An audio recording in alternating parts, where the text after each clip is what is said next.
Alright guys, this is a little bit of an experiment because my camera has gone missing and I have videos I need to record for you guys. So this is on my phone and fingers crossed it all works out. But anyway, I said in my January TBR that there would probably be another book that I would be adding into the stack this month, but that I needed to talk to somebody first and sort some things out, and then I'd be telling you guys all about it. And because I couldn't find my camera, I couldn't tell you sooner. But if you follow me on the blog or on Twitter or Instagram, you've probably already heard about this a little bit. Liz from Consumed by Books and I realized that we have a lot of the same books, and so we wanted to do a little book club. So every month we are going to pick a book that we both own and read it and have a little book club and invite you guys to join. It's called Wednesday YA. I will be posting about it every Wednesday in some way, nothing major, but just something to kind of keep the theme going for that book for the month. The first Wednesday of every month we'll announce what the book is. The last Wednesday of the month we'll wrap everything up.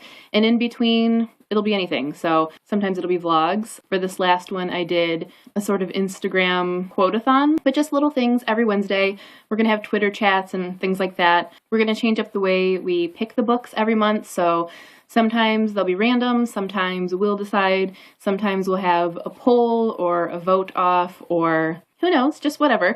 It's really casual. We're not, taking this super seriously. If you want to come join us to read the book or you've read it in the past, everyone's free to. You don't have to sign up. You don't have to post about it. It's just whatever you want to do. Of course, if you want to do those things, you're more than welcome to. But just kind of a casual, fun way for us to work through the many books that we own that we happen to have in common and to get you guys involved and just kind of have something fun. I'll leave a link below to original post with all the info about it, but for now I just wanted to introduce you guys really quickly to the Wednesday YA Book Club, as well as give you this Wednesday's segment, which is an excerpt of the entire first chapter from January's book, which I have a feeling is going to make some of you happy because you have voted for it many times in Stack of Fives, but it's just never come out on top. So this month's book is Shatter Me by Tahereh Mafi.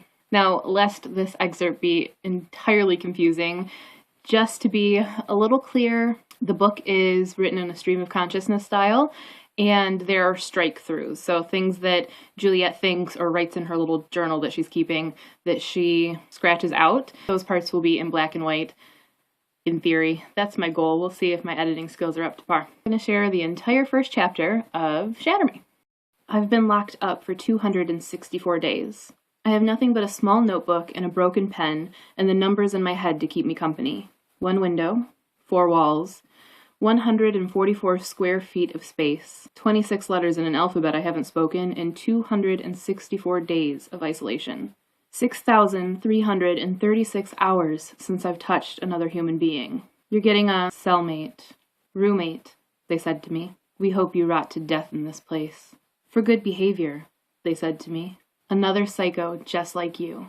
No more isolation, they said to me. They are the minions of the Reestablishment. The initiative that was supposed to help our dying society. The same people who pulled me out of my parents' home and locked me in an asylum for something outside of my control. No one cares that I didn't know what I was capable of, that I didn't know what I was doing. I have no idea where I am. I only know that I was transported by someone in a white van who drove 6 hours and 37 minutes to get me here. I know I was handcuffed to my seat. I know I was strapped to my chair. I know my parents never bothered to say goodbye. I know I didn't cry as I was taken away. I know the sky falls down every day. The sun drops into the ocean and splashes browns and reds and yellows and oranges into the world outside my window. 1,000,000 leaves from 100 different branches dip in the wind, fluttering with the false promise of flight. The gust catches their withered wings, only to force them downward, forgotten, left to be trampled by the soldiers stationed just below. There aren't as many trees as there were before, is what scientists say. They say our world used to be green, our clouds used to be white. Our sun was always the right kind of light, but I have very faint memories of that world. I don't remember much from before. The only existence I know now is the one I was given, an echo of what used to be. I press my palm to the small pane of glass and feel the cold clasp my hand in a familiar embrace. We are both alone, both existing as the absence of something else. I grab my nearly useless pen with the very little ink I've learned to ration each day and stare at it, change my mind. Abandon the effort it takes to write things down. Having a cellmate might be okay. Talking to a real human being might make things easier. I practice using my voice, shaping my lips around the familiar words unfamiliar to my mouth. I practice all day. I'm surprised I remember how to speak. I roll my little notebook into a ball I shove into the wall. I sit up on the cloth-covered springs I'm forced to sleep on. I wait. I rock back and forth and wait. I wait too long and fall asleep. My eyes open to 2 eyes, 2 lips, 2 ears, 2 eyebrows. I stifle my scream, my urgency to run, the crippling horror gripping my limbs. And you're a girl. He cocks an eyebrow. He leans away from my face. He grins, but he's not smiling, and I want to cry. My eyes desperate, terrified, darting toward the door I'd tried to open so many times I'd lost count. They locked me up with a boy. A boy. Dear God, they're trying to kill me. They've done it on purpose.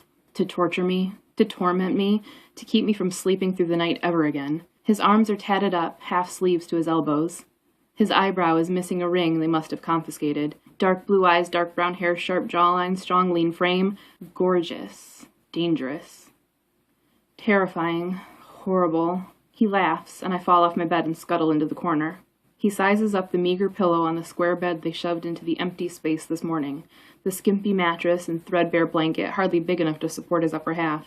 He glances at my bed, glances at his bed, shoves them both together with one hand, uses his foot to push the 2 metal frames to his side of the room, stretches out across the 2 mattresses, grabbing my pillow to fluff up under his neck.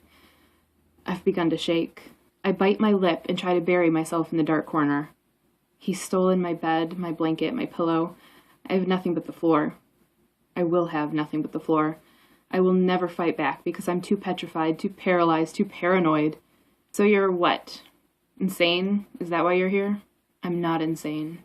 He props himself up enough to see my face. He laughs again. I'm not going to hurt you. I want to believe him. I don't believe him. What's your name? He asks. None of your business. What's your name? I hear his irritated exhalation of breath. I hear him turn over on the bed that used to be half mine. I stay awake all night, my knees curled up to my chin, my arms wrapped tight around my small frame, my long brown hair the only curtain between us. I will not sleep. I cannot sleep. I cannot hear those screams again.